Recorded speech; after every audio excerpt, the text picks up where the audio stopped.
Hi, I'm Kelly Brightheart, and this is the Runic Tarot. So this deck combines two divination traditions into one unique, comprehensive system. First, we have Tarot, which is a divination tool for insight. Here's a tarot card. And then we have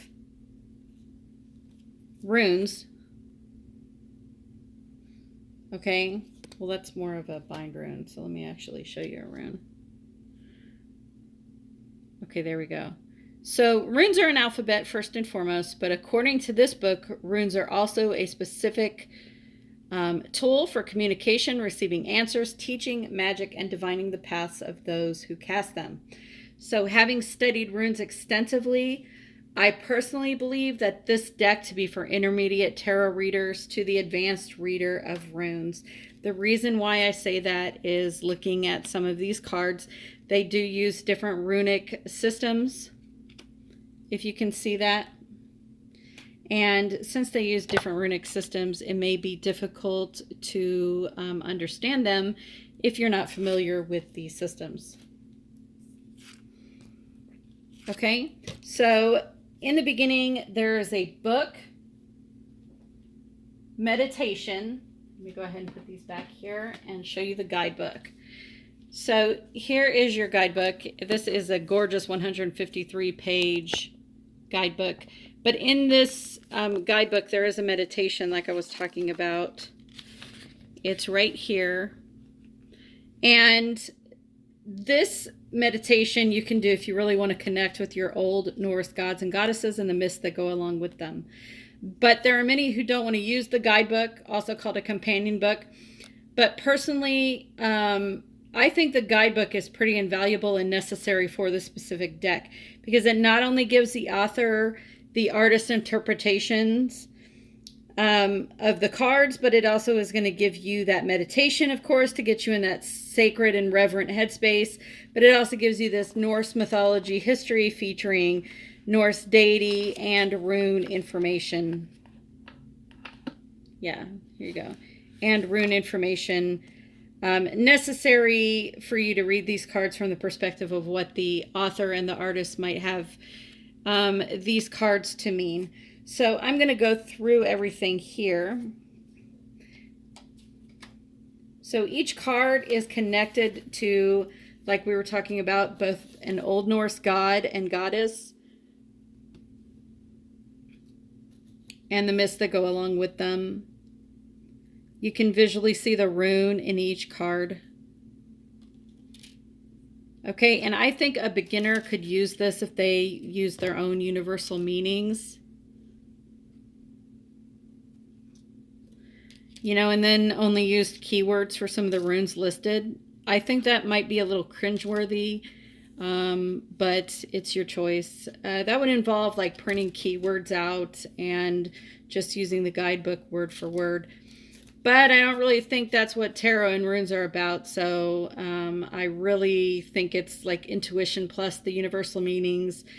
I do love to read the guidebook to see what the authors have to say about the specific deck that I'm using. So not counting your intuition, but if you only read these cards with your own interpretation of what each tarot card universally means, I think you're really missing out on the educational portion of Norse deity, the gods and goddesses, and Norse mythology.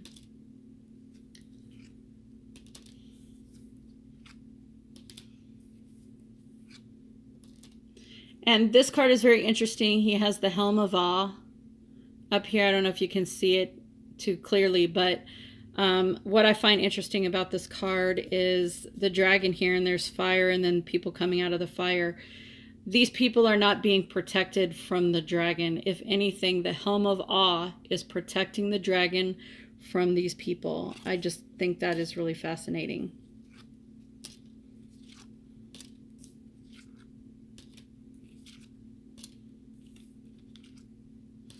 Okay, so next, to identify the suite in each deck, we have cups,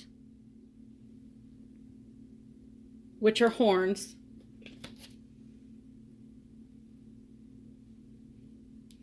Okay, and then we have pentacles, which are shields.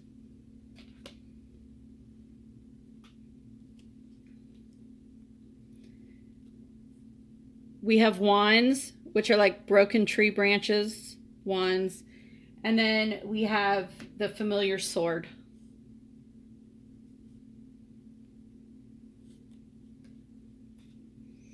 Okay, and all the major arcana has the Elder Futhark on them, and I'm going to show you one of the cards again.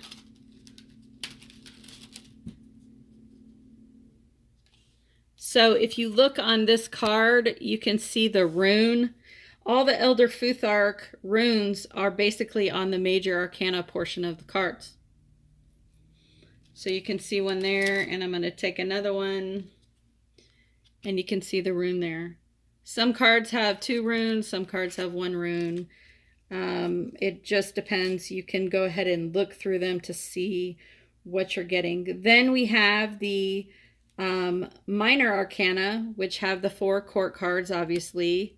Like in this one, this is the Page, Knight, Queen, and King.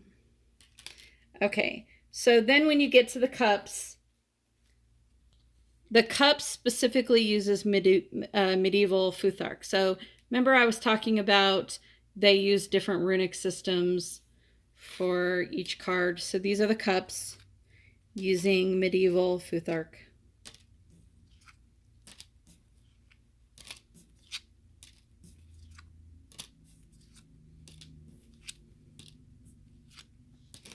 And then we have pentacles, and I'm only showing you the 1 through 10. Then we have the pentacles, which are using the younger Futhark.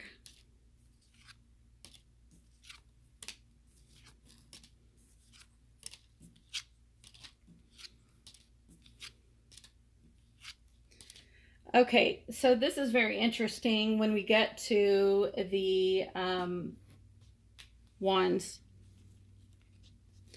So this particular rune deck, the wands use a controversial Armanen rune. So it should be noted in this book that the authors of this book by no means supports the controversial ideology that goes along with Armanen runes. On the contrary, it was put in this book with the intention to return these beautiful runes back to their original context. And so I just wanted to show you these.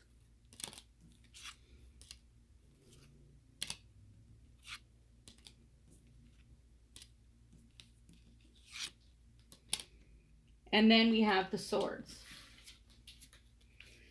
And the swords show Anglo-Saxon. I keep hitting the camera. I apologize. Okay. This is Anglo-Saxon Futhark. Now, this is spelled Futhark in the book. And the court cards display a bind rune. Which to me is another reason why I feel that this is an intermediate to advanced deck.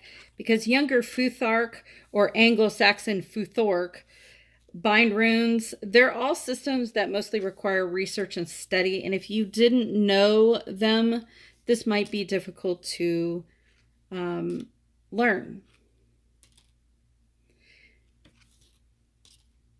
Well, that's all I have for today, and I really hope you found this review valuable. I thank you for watching.